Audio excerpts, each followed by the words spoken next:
ఈరోజు భవన నిర్మాణ సంఘంలో భాగమైనటువంటి tiles and marble workers union యొక్క ప్రెస్ మీట్ ఏర్పడడం జరుగుతుంది. ఆగస్టు 1వ తారీఖు రోజున టైల్స్ అండ్ మార్బుల్ వర్కర్స్ యూనియన్ యొక్క సర్వసభ్య సమావేశాన్ని ఏర్పాటు చేయడం జరుగుతుంది. ఇందులో నూతన కమిటీని ఎన్నుకోవడం జరుగుతున్నది. కనుక భవన నిర్మాణ రంగంలో పనిచేసే tiles and marble workers local వాళ్ళే కావచ్చు, నాన్ లోకల్ వాళ్ళే కావచ్చు, రాజస్థాన్ వాళ్ళు, మహారాష్ట్ర వాళ్ళు, ఇంకా ఎక్కడి నుంచి వచ్చిన వాళ్ళు పర్వాలేదు, కార్మికులందరూ కూడా ఈ మహాసభకు అధిక సంఖ్యలో పాల్గొనాలని చెప్పేసి మా యొక్క ముఖ్యమైన ఉద్దేశము.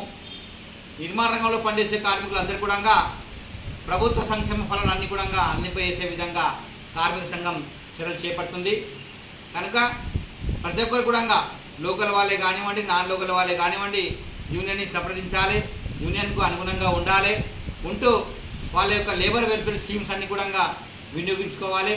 ఇవన్నీ కూడా కార్మిక సంఘం ద్వారానే సాధ్యమవుతాయి. కాబట్టి మీకు మీ స్కాలర్షిప్ కోసం, పిల్లల స్కాలర్షిప్ కోసమే కానివ్వండి, పింఛన్ కోసమే కానివ్వండి, ఇళ్ల స్థలాల కోసమే కానివ్వండి, బ్యాంకు రుణాల కోసమే కానివ్వండి, వేరే పని నిమిత్తమే కానివ్వండి, కూలి నిమిత్తమే కానివ్వండి, రేట్ల విషయంలో కానివ్వండి, ఇవన్నీ కూడా కార్మిక సంఘం మీకు సహాయపడుతుంది.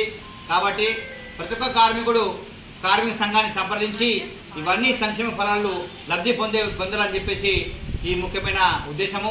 ఈ మహాసభకు ఏఐటీసీ రాష్ట్ర నాయకులు మరియు భవన నిర్మాణ కార్మిక సంఘం రాష్ట్ర నాయకులు విజయిస్తున్నారు. కాబట్టి ప్రతి ఒక్క కార్మికుడు ఈ మహాసభకు వచ్చి విజయవంతం చేయాలని చెప్పేసి విజ్ఞప్తి.